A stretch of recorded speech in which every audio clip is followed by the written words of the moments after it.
Guys, so welcome to smart study hub. जैसे कि हम लोगों ने लास्ट टाइम 2 चैप्टर कंप्लीट करे थे, chapter 1 and chapter 2 class 6 science का। तो आज हम लोग चैप्टर 3 पढ़ेंगे, जो है mindful eating a part to a healthy body. अगर आप मेरे चैनल पर नए हैं तो मुझे सब्सक्राइब करें और वीडियो अच्छी लगती है तो लाइक करें। A wise says, who is healthy, who is healthy, who is healthy? One who eats food that is wholesome in a moderate quantity and appropriate for the season, time and place. एक किसी महान व्यक्ति ने कहा है कि healthy इंसान कौन है। तो हेल्दी इंसान की डेफिनेशन ये है कि जो खाना अपना पूरा न्यूट्रिशंस, वाइटामिन्स, प्रोटीन से भरा हुआ खाना खाए, जो एक बहुत मॉडरेट क्वांटिटी में हो, ना उसकी क्वांटिटी ज़्यादा हो ना उसकी क्वांटिटी कम हो, और एक एप्रोप्रिएट सीज़न हो उस चीज़ का, जो वो खा रहा है उसका एक एप्रोप्रिएट सीज़न हो। वो सही टाइम एक चूज़ करे खाने के लिए, जो उस खाने का एक सही टाइम होता है वो, और उसकी प्लेस। तो इसका मतलब ये है कि अगर आप एप्रोप्रिएट सीज़न में कोई चीज़ खाएंगे, मानिए कि अगर कोई गर्मी में खाने की चीज़ है, आप उसको सर्दी में खा रहे हैं, या फिर कोई सर्दी में खाने की चीज़ है आप उसको गर्मी में खा रहे हैं, तो हो सकता है कि आपकी बॉडी पे उसका साइड इफ़ेक्ट हो। कुछ चीज़ें ऐसी होती हैं कि हम दिन में खाते हैं, कुछ चीज़ें हम रात में खाते हैं। तो अगर हम लोग टाइमिंग ठीक नहीं करेंगे तो उससे भी हमारी बॉडी पर इफ़ेक्ट हो सकता है। देन कुछ प्लेसेस ऐसी होती हैं जहाँ जो ठंडी प्लेसेस होती हैं, कुछ प्लेसेस गर्म होती हैं। तो वो भी डिपेंड करती है हमारी डाइट पर कि हम किस जगह पर कौन सी चीज़ खा रहे हैं। Matthew and Misty Reed thought of the day, और उनके थॉट ऑफ द डे पर लिखा था नोटिस बोर्ड पर, अन्य का जतनी जीवंती। इसका मतलब होता है food gives life to living beings. मतलब जो फूड है वो एक लाइफ देता है सारे लिविंग बींग्स को। लिविंग बींग्स में ह्यूमंस, एनिमल, प्लांट्स सब आते हैं। What do we eat? तो हमें क्या खाना चाहिए? तो हमारी बॉडी इस तरह से स्ट्रक्चर बना है हमारी बॉडी का, जिसके अंदर हमें प्रोटीन्स भी चाहिए, न्यूट्रिशंस भी चाहिए, वाइटामिन्स भी चाहिए, कार्बोहाइड्रेट्स भी चाहिए। तो हमारी बॉडी में हमें सारी चीज़ की रिक्वायरमेंट होती है। तो हमें हमारा एक वीक का चार्ट बनाना चाहिए, जिसके अंदर हमें मंडे को कुछ ग्रीन वेजिटेबल्स खाएं, हम ट्यूसडे को कुछ दाल चावल खा लें, या फिर वेडनेसडे को हम लोग कुछ ऐसी सब्ज़ी और दाल कुछ खाएं, खिचड़ी बना के खा लें। और हम डेली अपने डे के वाइज एक फ्रूट डिसाइड कर लें। मैंने मंडे को एप्पल खाया, ट्यूसडे को मैंने ऑरेंज खा लिया, वेडनेसडे को पाइनएप्पल, थर्सडे को पपाया। तो इससे क्या होगा कि सारे न्यूट्रिशंस मेरी बॉडी में जाएंगे और मेरी बॉडी काफ़ी बैलेंस होगी सारी चीज़ों को लेकर, और मुझे एक हेल्दी इंसान बनाएगी। तो हमें हमेशा यही सोचकर कुछ भी चीज़ खाना चाहिए कि ये खाने के बाद इससे मेरी बॉडी पर क्या इफ़ेक्ट होगा, क्या ये चीज़ मेरे लिए हेल्दी है, कि इसको खाने से मेरे बॉडी में नुकसान होगा, कितना नुकसान होगा। ऐसी हमें सारी चीज़ें देखकर ही हमारी डाइट को डिसाइड करना चाहिए। Food in a different region. जो हमारी कंट्री इंडिया है, यहाँ पर जो फूड है वो अलग अलग रीजन पे डिपेंड करता है। कुछ फूड्स हमारे पंजाब में अलग तरह के होते हैं, साउथ में अलग होंगे, गुजरात में अलग है, राजस्थान में अलग है, बिहार, उड़ीसा, सब स्टेट वाइज हमारी इस कंट्री में फूड डिसाइड होते हैं। और जो भी फूड जहाँ पर उनका लोकल होता है उसकी वहीं पर ही एग्रीकल्चर होता है, तो वहाँ का वो फूड उसका लोकल फूड बन जाता है। तो हम लोग एग्जाम्पल देखते हैं। जैसे यहाँ पर इन लोगों ने कुछ स्टेट्स के एग्जाम्पल दे रखे हैं, पंजाब, कर्नाटका और मणिपुर। तो पंजाब में लोकली क्या ग्रो होता है? मेज़, वीट, चिकपी और पल्सेस। और उनका जो लोकल ट्रेडिशनल फूड है, इन चीज़ों से वो क्या होता है? मक्के की रोटी, सरसों दा साग, छोले भटूरे, पराठे, हलवा और खीर। और बेवरेजेस में उनकी होती है लस्सी, छाछ, मिल्क और टी।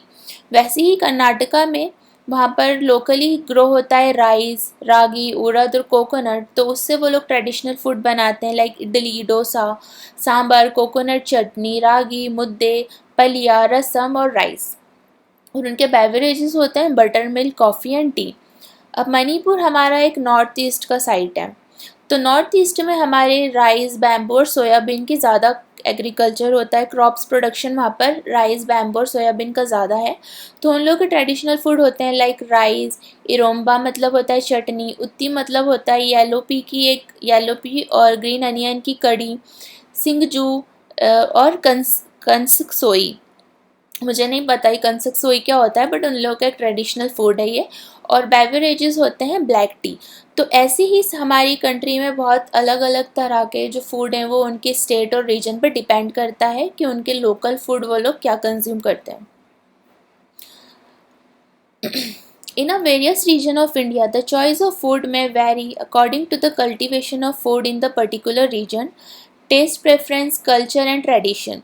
जैसे हमारे इंडिया के अंदर हर एक रीजन का एक फूड चॉइस होती है, तो जो उनकी फूड चॉइस होती है वही उनका लोकल कल्टीवेशन होता है क्रॉप का। तो ये बहुत डिफरेंस रहता है हर एक कंट्री के अंदर, और उनके टेस्ट प्रेफरेंस, कल्चर और ट्रेडिशन पर भी सारी चीज़ें डिपेंड करती हैं। अब यहाँ पर how have cooking practice change over time. Like जो कुकिंग की जो प्रैक्टिस है वो टाइम के हिसाब से कैसे बदलती गई। तो पहले आपने नोटिस किया होगा कि सबके घरों में चूल्हे होते थे, तो ये बहुत ट्रेडिशनल स्टोव होता था चूल्हे हमारे। फिर एक मॉडर्न स्टोव आया जो अब हम लोगों के हर एक के घर में यूज़ होता है। बट आज भी गाँवों में चूल्हा ही यूज़ होता है, और जो चूल्हे पे बना हुआ खाना होता है वो काफ़ी हेल्दी और टेस्टी होता है। बट जो हमारी मॉडर्न सिटीज़ हैं, हमारी कंट्री में जो मॉडर्न सिटीज़ होती हैं वहाँ पे मॉडर्न गैस स्टोव यूज़ होते हैं, बिकॉज इतनी स्पेस नहीं होती है कि आप एक चूल्हे को बनाओ। तो अब हमारी मॉडर्न गैस स्टोव यूज़ होने लगे हैं। पहले जो हमें कुछ भी पीसना होता था तो सील बट्टा होता था, एक स्टोन का ग्राइंडर होता था सील बट्टा। बट अब सील बट्टे को रिप्लेस करके हमारे इलेक्ट्रिकल ग्राइंडर्स आ गए, जिनको हम लोग मिक्सर भी बोलते हैं, जो हमारी चीज़ों को पीस देती है बहुत कम टाइम में। तो मॉडर्न चीज़ें जब डेवलप होती हैं, लाइक अगर कोई चीज़ अगर ट्रेडिशनल है उसमें काफ़ी टाइम और एफर्ट्स लग रहे हैं, तो उस टाइम और एफर्ट को कम करने के लिए एक मॉडर्न चीज़ बन जाती है। लाइक अगर हमें चूल्हा जलाना है तो चूल्हा जलाने के लिए हमें थोड़ा वक्त लगता है कि जब तक उसमें आग लगे। बट जो हमारी गैस होती है उसके अंदर हमारी 2 सेकंड में गैस जल जाती है। सेम गोज़ विथ सील बट्टा। सील बट्टे में अगर हमें कुछ पीसना है तो मैक्सिमम हमें मिनिमम टू मैक्सिमम हमें टाइम 30 मिनट का चाहिए कि हम उसको अच्छे से पीस सकें। बट अगर हमारे पास इलेक्ट्रिकल ग्राइंडर है तो उसके अंदर हम लोग विद इन 5 मिनट्स में सारी चीज़ें पीस सकते हैं। तो मॉडर्न चीज़ों के अंदर टाइम और एफर्ट काफ़ी कम लगता है, इसलिए हमारी मॉडर्न टेक्नोलॉजीज़ डेवलप होती हैं। What are the components of food. Like food के कौन कौन से कॉम्पोनेंट्स होते हैं जो हमारी बॉडी के लिए हेल्दी हों। तो सबसे पहला है हमारा glucose. Glucose provide instant energy. Glucose is an example of carbohydrates. Like जो ग्लूकोज होता है वो हमारी बॉडी को इंस्टेंट एनर्जी पहुंचाता है, और ग्लूकोज एक एग्जाम्पल है कार्बोहाइड्रेट्स का। Carbohydrates are one of the primary source of energy in our diet. Cereals like wheat, rice and maize, vegetables like potato and sweet potato, and fruits like banana, pineapple and mango are the source of carbohydrates. Like जो carbohydrates होता है वो हमारा एक primary source होता है energy का हमारी बॉडी के अंदर। और जो सीरियल्स होते हैं लाइक वीट, राइस, मेज़, वेजिटेबल्स होते हैं जैसे पटैटो या स्वीट पटैटो, और फ्रूट्स होते हैं बनाना, पाइनएप्पल, मैंगो, ये सारे हमारे सोर्स ऑफ कार्बोहाइड्रेट्स हैं। ये जितने भी फूड्स हैं, फ्रूट्स, वेजिटेबल्स जो भी है, ये सब कार्बोहाइड्रेट्स इनके अंदर बहुत ज़्यादा क्वांटिटी में होता है। अगर हम कभी बहुत लो फील करें और अगर हम इन सब में से कुछ चीज़ खा लें तो हमारी बॉडी में इंस्टेंट एनर्जी आ जाएगी, क्योंकि इसके अंदर ग्लूकोज होता है। तो आपने कभी नोटिस किया होगा कि हम लोग जब विंटर्स आते हैं तो हमारे घर में लड्डू बनते हैं, बेसन के और आटे के लड्डू बनते हैं। तो वो क्यों बनते हैं? तो उसके अंदर जितने भी इंग्रेडिएंट्स ऐड होते हैं लाइक घी या फिर नट्स हमारे हो गए या फिर गुड़ और जितने सीड्स, ये सब चीज़ें जो भी हमारे लड्डू के अंदर बनती हैं वो एक बहुत ही रिच सोर्स ऑफ फैट होता है उन सब चीज़ों में। और सोर्स ऑफ फैट हमारा प्लांट से भी आ सकता है और एनिमल से भी आ सकता है। हमारे जो नट्स होते हैं लाइक जो ground nut, walnut, coconut and almonds and seed, ये सारे हमारे जितने भी हैं सब बहुत ही रिच सोर्स ऑफ फैट होता है इनके अंदर। तो और ये काफ़ी हमें इंस्टेंट एनर्जी देते हैं। तो हम लोग अगर ट्रेडिशनल लड्डू जो हम लोग के घर में विंटर्स में बनते हैं अगर हम खाते हैं तो काफ़ी एनर्जेटिक फील करते हैं उसको खाने के बाद, बिकॉज ऑफ फैट, क्योंकि उसके अंदर फैट होता है और फैट हमारी बॉडी के लिए बहुत ही इंपॉर्टेंट फैक्टर है। Carbohydrates and fat provide us energy for performing various activities. Therefore they are called energy giving foods. जो कार्बोहाइड्रेट और फैट होता है वो हमारी बॉडी को काफ़ी एनर्जी प्रोवाइड करता है, जिससे हम लोग काफ़ी एक्टिविटीज़ कर सकते हैं, इसलिए हम इसको एनर्जी गिविंग फूड्स भी बोलते हैं। तो एनर्जी गिविंग फूड्स हमारे होते हैं दही, आलमंड्स मतलब बादाम, काजू, सीमन सीड, सोयाबीन, ग्राउंड नट मतलब मूंगफली, वॉलनट, सनफ्लावर सीड, पिस्ताचियो और बटर। ये सारे हमारे एनर्जी गिविंग फूड्स हैं। Protein are also an important part of our food. Milk products and pulses are good source of protein. जो प्रोटीन है वो भी हमारी बॉडी के बहुत ही इंपॉर्टेंट पार्ट है, और जो मिल्क प्रोडक्ट्स होते हैं, हमारे जितनी भी चीज़ें मिल्क से बनी होती हैं, और जो पल्सेस होते हैं, ये बहुत ही गुड सोर्स ऑफ प्रोटीन रहता है इनके अंदर। Sport person need protein in large quantity to build their muscle. जो स्पोर्ट पर्सन होता है उसकी बॉडी को बहुत ज़्यादा प्रोटीन की ज़रूरत होती है, जिससे वो अपने मसल्स को बना सकें। People get protein from plant as well as animal, और हमें प्रोटीन प्लांट्स और एनिमल से मिलता है। Some excellent plant source of protein are pulses, bean, pea and nuts. और जो हमारे एक्सीलेंट प्लांट होते हैं जिससे हमें जो बहुत ग्रेट एनर्जी, जो ग्रेट सोर्स ऑफ प्रोटीन रहते हैं हमारे, वो रहते हैं पल्सेस, बीन, पीज और नट्स। और जो एनिमल रहते हैं हमारे, वो मिल्क, पनीर, एग, फिश और मीट। जो एनिमल से हमें प्रोटीन मिलता है वो हमें मिल्क के थ्रू, पनीर के थ्रू, एग के थ्रू, फिश और मीट के थ्रू हमें मिलता है। Protein rich foods help in growing and repair our body, this are there for body building foods. और जो प्रोटीन रिच फूड्स होते हैं हमारी बॉडी को बढ़ाने में और ग्रो करने में काफ़ी हेल्प करते हैं, इसलिए हम इसको बॉडी बिल्डिंग फूड्स कहते हैं। तो आपने कभी नोटिस किया होगा कि हम लोग जब विंटर्स आते हैं तो हमारे घर में लड्डू बनते हैं, बेसन के और आटे के लड्डू बनते हैं। तो वो क्यों बनते हैं? तो उसके अंदर जितने भी इंग्रेडिएंट्स ऐड होते हैं, लाइक घी या फिर नट्स हमारे हो गए, या फिर गुड़ और जितने सीड्स, ये सब चीज़ें जो भी हमारे लड्डू के अंदर बनती हैं, वो एक बहुत ही रिच सोर्स ऑफ फैट होता है उन सब चीज़ों में। और सोर्स ऑफ फैट हमारा प्लांट से भी आ सकता है और एनिमल से भी आ सकता है। हमारे जो नट्स होते हैं, लाइक जो ground nut, walnut, coconut and almonds and seed, ये सारे हमारे जितने भी हैं सब बहुत ही रिच सोर्स ऑफ फैट होता है इनके अंदर। तो और ये काफ़ी हमें इंस्टेंट एनर्जी देते हैं। तो हम लोग अगर ट्रेडिशनल लड्डू जो हम लोग के घर में विंटर्स में बनते हैं, अगर हम खाते हैं तो काफ़ी एनर्जेटिक फील करते हैं उसको खाने के बाद, बिकॉज ऑफ फैट, क्योंकि उसके अंदर फैट होता है और फैट हमारी बॉडी के लिए बहुत ही इंपॉर्टेंट फैक्टर है। Carbohydrates and fat provide us energy for performing various activities. Therefore, they are called energy giving foods. जो कार्बोहाइड्रेट और फैट होता है वो हमारी बॉडी को काफ़ी एनर्जी प्रोवाइड करता है, जिससे हम लोग काफ़ी एक्टिविटीज़ कर सकते हैं, इसलिए हम इसको एनर्जी गिविंग फूड्स भी बोलते हैं।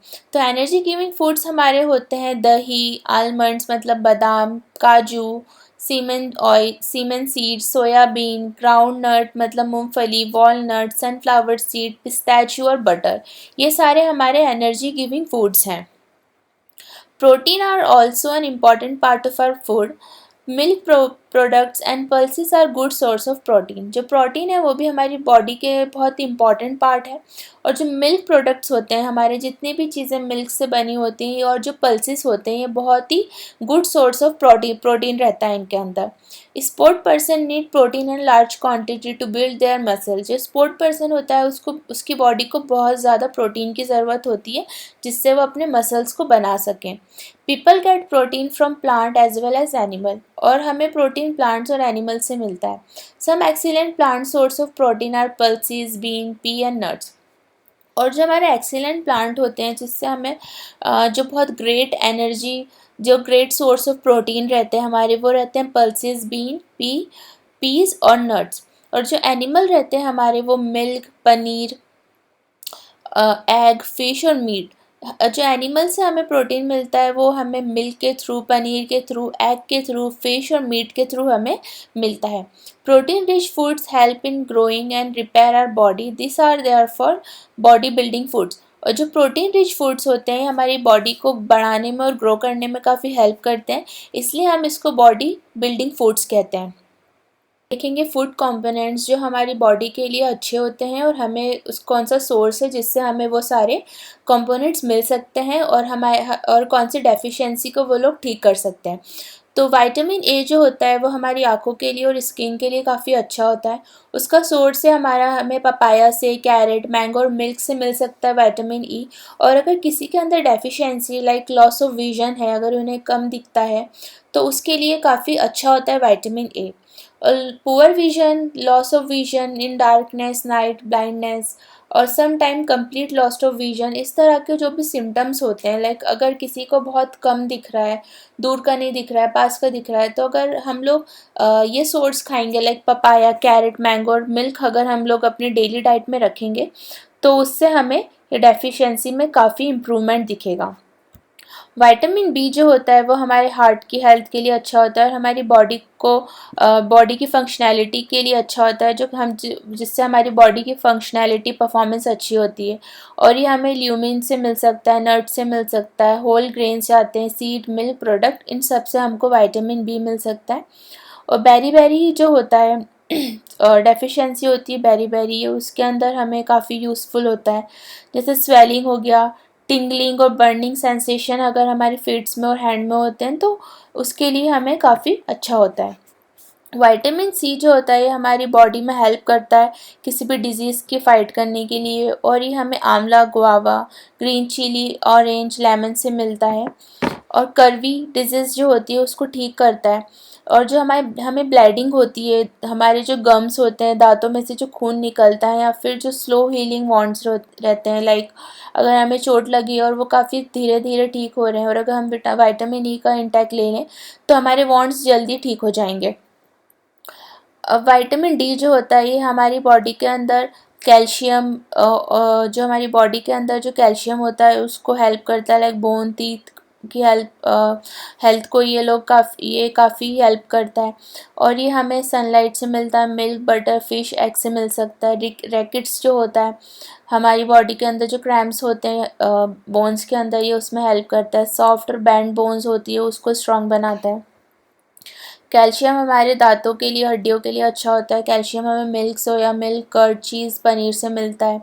और हमारी बोन्स, टीथ के लिए काफ़ी अच्छा होता है। और हमारी जो वीक बोन्स होती हैं और टीथ जो होते हैं डीके होते हैं, लाइक टीथ जो हमारे कमज़ोर होते हैं उसमें काफ़ी हेल्प करता है। आयोडीन जो होता है वो हमारी फिजिकल और मेंटल एक्टिविटी को इम्प्रूव करता है और हमें सी वुड, वाटर चेस्टनट और आयोडीन सॉल्ट से मिलता है। गोइट करके एक डिज़ीज़ होती है उसमें हेल्प करता है। अगर हमें स्वेलिंग हो रही है हमारे गले में आगे, तो अगर हम आयोडीन खाएंगे तो उसमें हमें काफ़ी हेल्प मिलेगी और वो उसको बेटर करेगा। आयरन जो होता है ये बहुत इंपॉर्टेंट कंपोनेंट होता है हमारे ब्लड के लिए। ये हमें green leaf vegetable, beet root, pomegranate से मिल सकता है। और अमेनिया जो हमारी बॉडी के अंदर जो डेफिशिएंसी हो जाती है ब्लड की, ये उसको हील करता है। और जो हमें वीकनेस होती है, शॉर्टनेस ऑफ ब्रेथ होती है, उसमें भी काफ़ी हेल्प करता है। तो ये अगर हम सारी चीज़ें लेंगे तो हमारी बॉडी में काफ़ी बैलेंस हो जाएगी हमारी डाइट। तो हमें ये सारे फूड के कंपोनेंट हमारे डाइट के अंदर रखना चाहिए। And that vitamin A, B1, C and D and minerals calcium, iodine, iron are two group of food component that protect our body from various disease. But how we can overcome vitamin and mineral deficiency disease or disorders? तो जैसे हमने पढ़ा कि जो vitamin A, B1, C और D होते हैं और जो मिनरल्स होते हैं हमारे जैसे कैल्शियम, आयोडीन और आयरन, ये दो ग्रुप ऑफ कंपोनेंट्स होते हैं जो हमारी बॉडी को बहुत सारे डिजीज़ से बचाते हैं।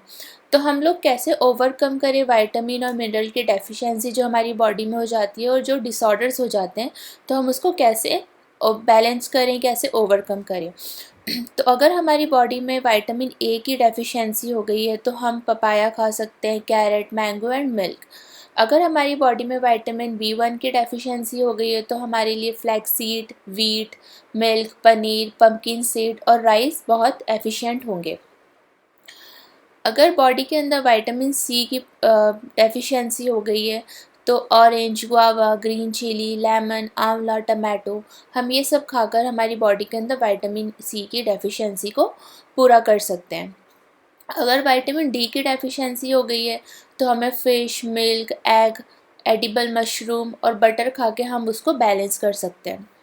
Food component that provide energy, support growth, help prepare and protect our body from disease and maintain various bodily function are called nutrients.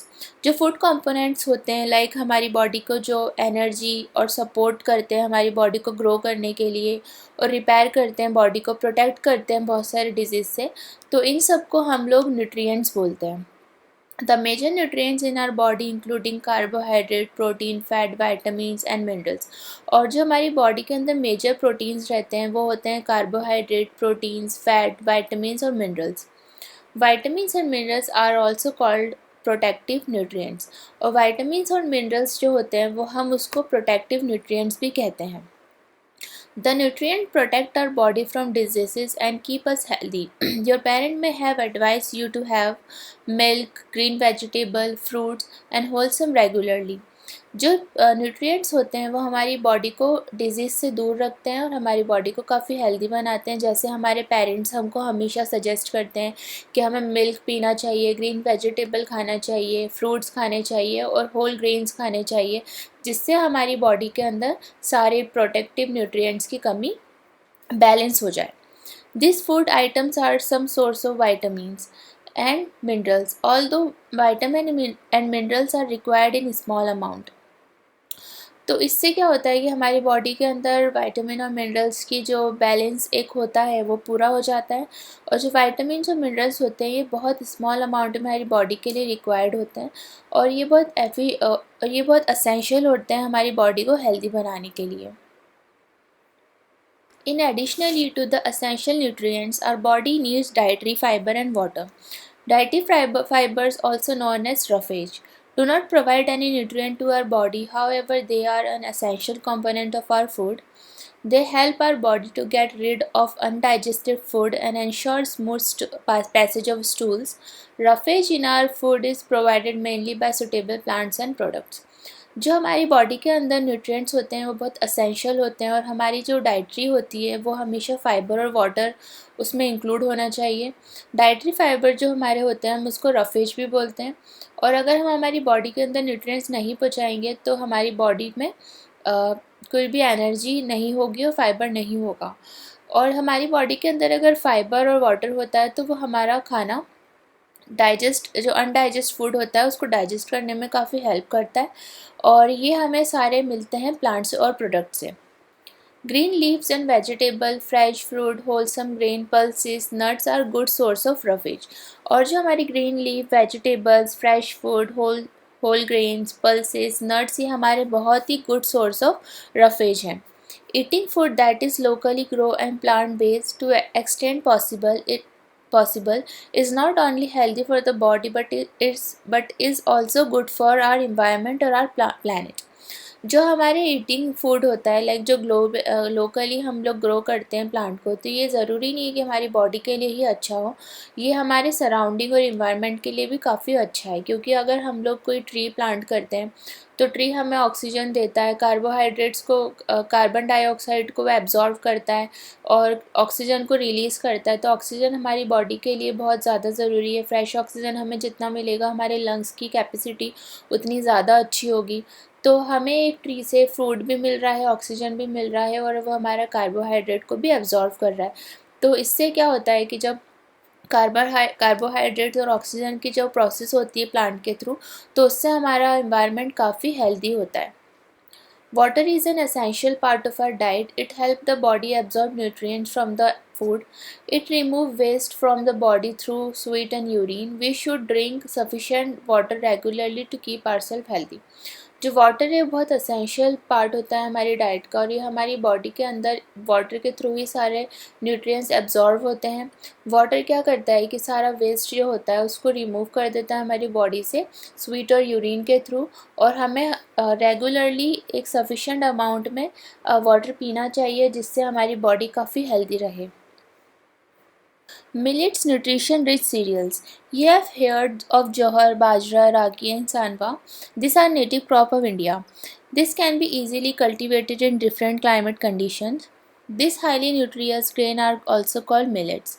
जो आपने कभी सुना होगा कि जौहर, बाजरा, रागी, सांवा इस टाइप के जो हमारे मिलेट्स होते हैं, ये क्रॉप जो होती है बहुत इजीली ग्रो हो जाती है इंडिया में, और ये कोई से भी क्लाइमेट कंडीशन में ग्रो इजीली हो सकती है, और ये बहुत ही ज़्यादा न्यूट्रिशियस रहते हैं ग्रेन, और इसको हम लोग मिलेट्स भी कहते हैं। Millet are small size grain and have been integral part of Indian diet of century. They have regained popularly due to their numerous health benefits. They are good source of vitamins, minerals like iron and calcium, and dietary fibers as well. That is the reason they are also called nutri-cereal. They contribute significantly to a balanced diet required for the normal functioning of our body. जो millets होते हैं इनका size बहुत small होता है, और ये बहुत इंटीग्रल पार्ट है हमारे इंडिया का बहुत सेंचुरी से, और ये बहुत ही इजीली ग्रो हो जाते हैं, और इसके बहुत सारे हेल्थ बेनिफिट हैं। इसके अंदर हमें विटामिन मिनरल्स मिल जाते हैं जैसे कि आयरन एंड कैल्शियम, और ये डाइटरी फाइबर के लिए भी वैसे ही बहुत अच्छा है। इसका यही रीज़न है, इसको हम लोग न्यूट्री सीरियल्स बोलते हैं, और ये बहुत ही सिग्निफिकेंट कंट्रीब्यूशन रहता है इसका किसी भी बैलेंस डाइट में और हमारी बॉडी को फंक्शनैलिटी को नॉर्मल करने में। Good miles from farm to our plate. Like जो हमारी फार्मर्स होते हैं उनका एक बहुत इंपॉर्टेंट रोल होता है हर हम लोगों की लाइफ में, बिकॉज़ अगर फार्मर फार्मिंग नहीं करेंगे तो हमें वीट नहीं मिलेगा, राइस नहीं मिलेंगे, और जो भी हम लोग डेली यूज़ में हमारे यूटेंसिल्स यूज़ करते हैं हमें वो नहीं मिलेंगे। लाइक अगर फार्मर ने अगर अनाज नहीं उगाया होता तो हम लोग फिर क्या खाएंगे? अगर वो वीट नहीं उगाएंगे तो हमें आटा नहीं मिलेगा, आटा नहीं मिलेगा तो हमें रोटी नहीं मिलेगी। तो ये सारी चीज़ें जितनी भी हमारी एक लाइफ साइकिल होती है, ये डिपेंड करती है फार्मर की खेती पर। तो जो हमारे फार्मर होते हैं तो उनकी जो एक जर्नी होती है पूरी, एक फार्म से लेकर एक हमारी प्लेट तक जो हमारी रोटी आती है, वो काफ़ी एक लंबी जर्नी है, और इसके पीछे एक बहुत ही ज़्यादा एफ़र्ट्स लगे होते हैं सभी लोगों के। तो हमें हमारे खाने को हमेशा एप्रिशिएट करना चाहिए, हमें खाना वेस्ट नहीं करना चाहिए।